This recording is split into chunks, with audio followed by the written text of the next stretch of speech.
Alright, this is just meant to be a basic introduction to turning a duck call. First things first, you want to start out with a piece of stock. I use 1.5 inch square stock, and for a duck call barrel I cut it down to about 3 inches. Some duck call barrels are a little shorter, some are a little longer. 3 inches is a happy medium, and this is what you wind up with when you cut it. Alright, next you want your 4-jaw chuck. This is self-centering. What you'll do is you'll screw it onto the headstock of the lathe. Alright, you get it on there, you'll open it up, and you'll take your workpiece, and you want to make sure that when you insert the workpiece into the 4-jaw chuck that it's seated well against the back plate. So you'll get that in there, and I'll just give it a couple taps to make sure it's in there real good. Make sure that you've got it centered on the jaws. It is self-centering. Then you'll tighten it down. Now you want to tighten it well. You do not want one of these things to slip out of the chuck and fly across your shop while you're turning. I've had that happen before while a drill bit was inside, and it yanked the drill bit and the chuck right out and threw it across the shop. So be very careful.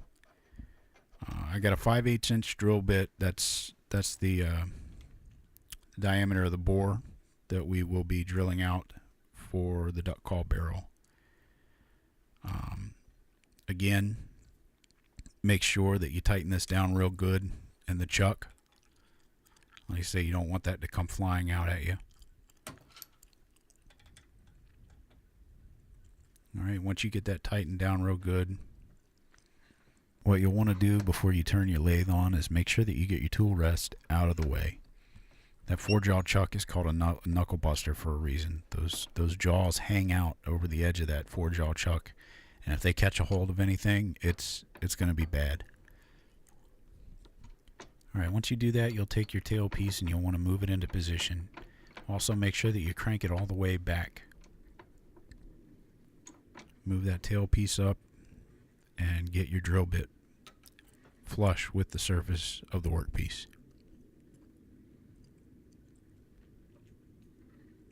Alright, once you have that all lined up, you'll tighten it down, turn on the lathe, and start drilling.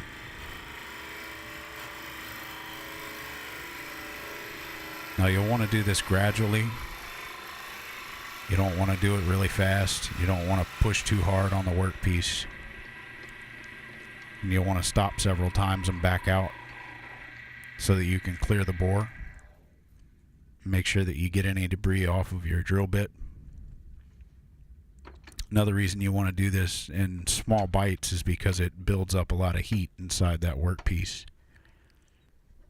Alright, something else to mention. You'll see that I keep my hand on the chuck at all times.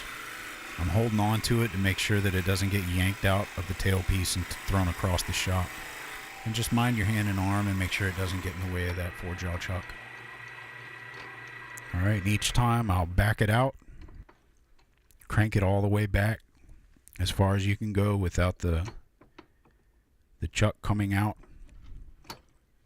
And then you'll butt it back up in there and drill again.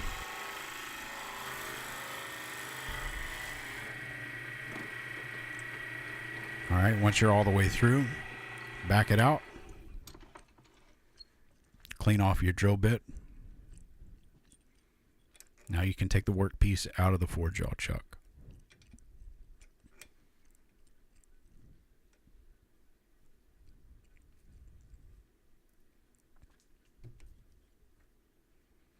And you should have a perfectly centered hole. Just like that.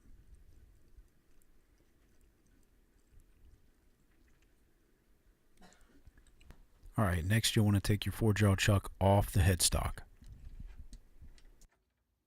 Alright, it might be a little difficult for you to crack free at first, but a good pair of gloves come in handy. And there is a tool to help you get this thing off. I just never use it. it's easier for me just to put a pair of gloves on and turn it by hand. And there it comes.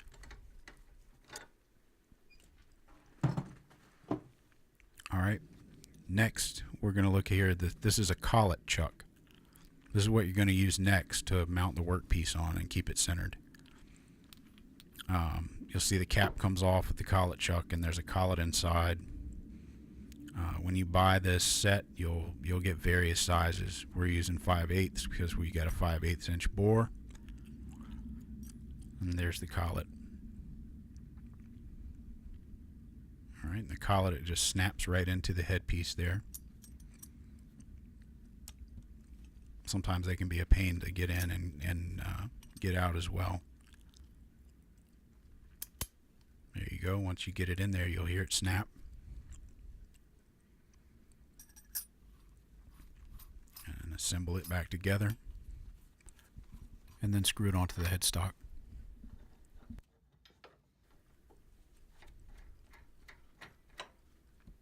Alright. Now this next tool makes life a whole lot easier as well. This is a 5/8 inch expanding mandrel. I got one with knurling on it. They sell them smooth. I like the knurling better. It gets a better bite on the workpiece. And it has a hex screw in the end of it. And if you screw it down, it'll expand it and open that thing up so that it holds the workpiece tight. And if you back it out, it'll make it smaller so you can slide it on and off easy. You'll put that in your collet chuck and just tighten it down. And then mount your workpiece. First thing you want to do before you mount your workpiece on there, though, is get your band, duck call band, and put that on first, because we're going to size the band up to the workpiece right there on the lathe. You'll tighten it down. Now you want to be careful not to tighten it too much, because if you tighten down too much on that screw in there, it can actually crack your workpiece in half. Sometimes though, the workpiece, it depends on what kind of wood you're using. Sometimes you really got to tighten it down to get it on there, but just be careful. All right, it's not moving, it's good to go. All right, this right here is your tool rest, and it inserts into what's called the banjo.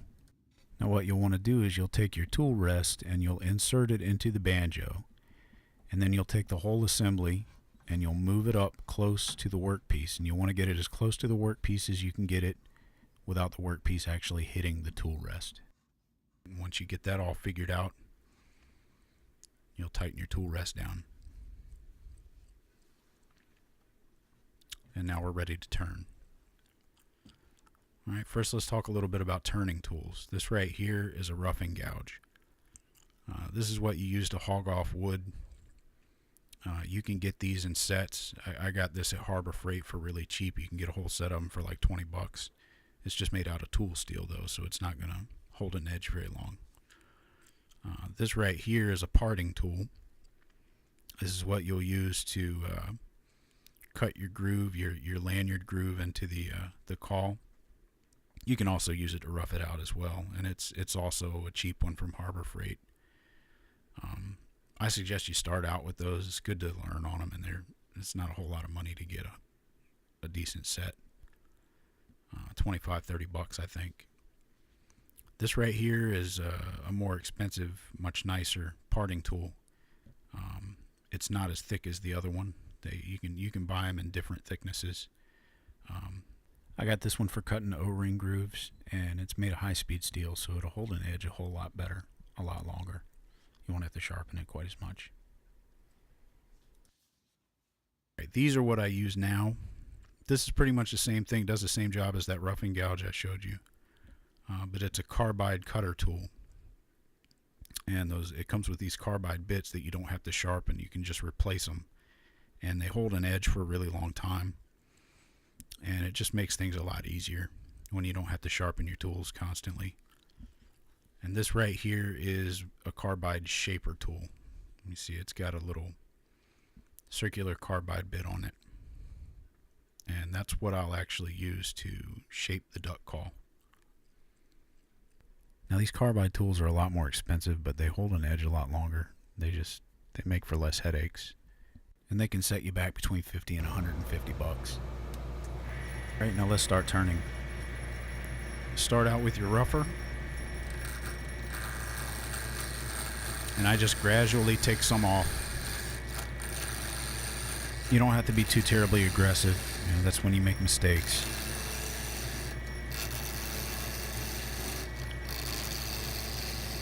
See, these carbide tools really hog out a lot of wood. Doesn't take much. And you can use the edge of it, the side of it, to run along and remove material as well. And you can see why I built this dust box. Before I built that plexiglass window there, everything just came right back and hit you in the face. I always wore a face mask, but I'm allergic to some of the woods, and when it gets on the skin, it causes irritation. So it's a good idea to build yourself one of these boxes and get you some dust collection as well.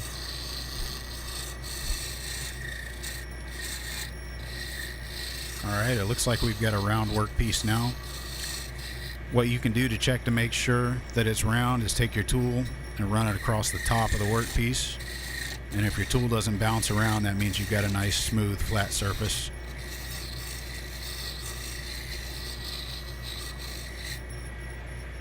Alright. Once you've turned your cylinder, take your roughing tool and start to cut out where the band is going to go. Now you want to be careful not to hog too much wood out, because you can really quickly make it to where that band is way too big to fit on that tenon.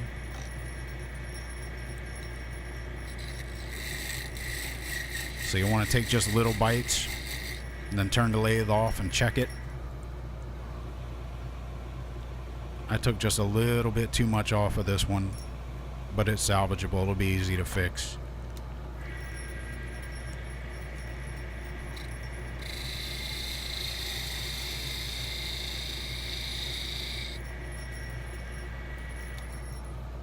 Alright, make sure that that thing fits just the way you want it. You want to make sure that it's flush on top. You don't want any overhang.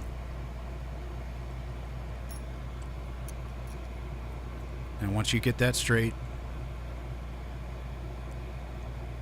you'll take your parting tool and you'll begin cutting the groove for the duck call lanyard. And that'll go just behind where that duck call band sits.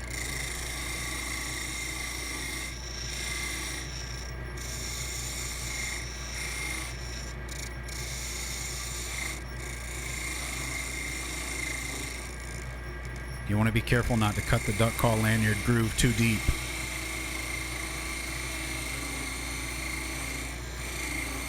Again, depending on how sharp your tools are and what kind of wood that you're using, it can be real easy to mess it up real fast. Now we're going to take this tool here, and this is a tool we didn't talk about. It's called a skew. I got it with that Harbor Freight set, and that's how I cut my angle in the top of my duck call barrel. This is just the way I design a duck call barrel. You can design it however you want. A lot of guys do a bulb kind of design. I mean, there's all kinds of different designs out there. This is just what I prefer. Sharp edges and nice clean lines.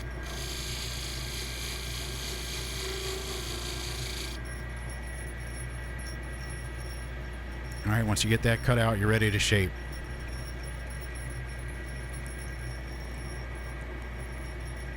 Now again, you want to be careful when you're shaping. You want to kind of move the head of that tool with the curve of the shape of the duck call.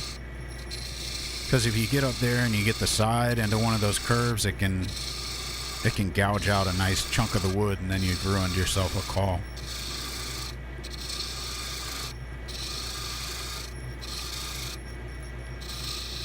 So just do the best you can to get that head to follow the contour of the call shape.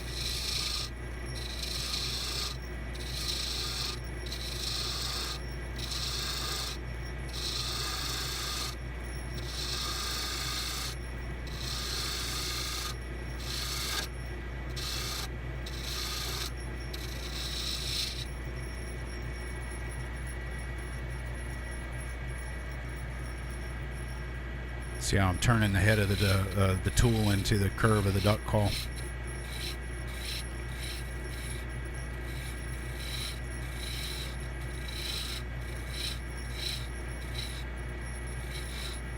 And just follow that curve all the way around.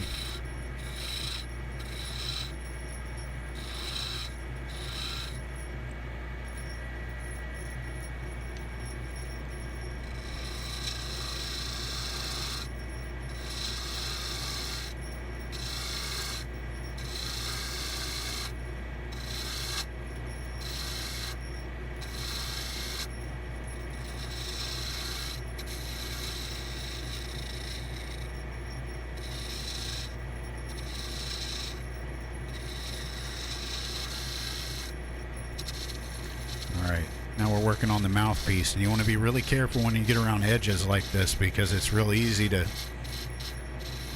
take a big chunk out of that wood. If you feel any chatter at all, you need to back the tool off.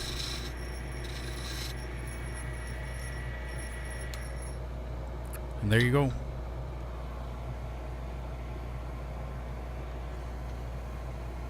The basic shape of the duck call is roughed out, and you're ready to start the sanding process. Now I'm not going to show you the whole sanding process because it's just repetitive. I'll just tell you what grits I use.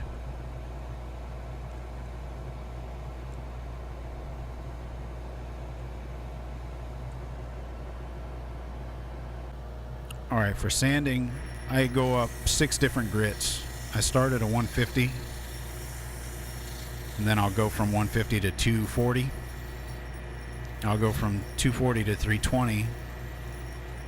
And then from 320 I go to 400 and then 600 to finish it out.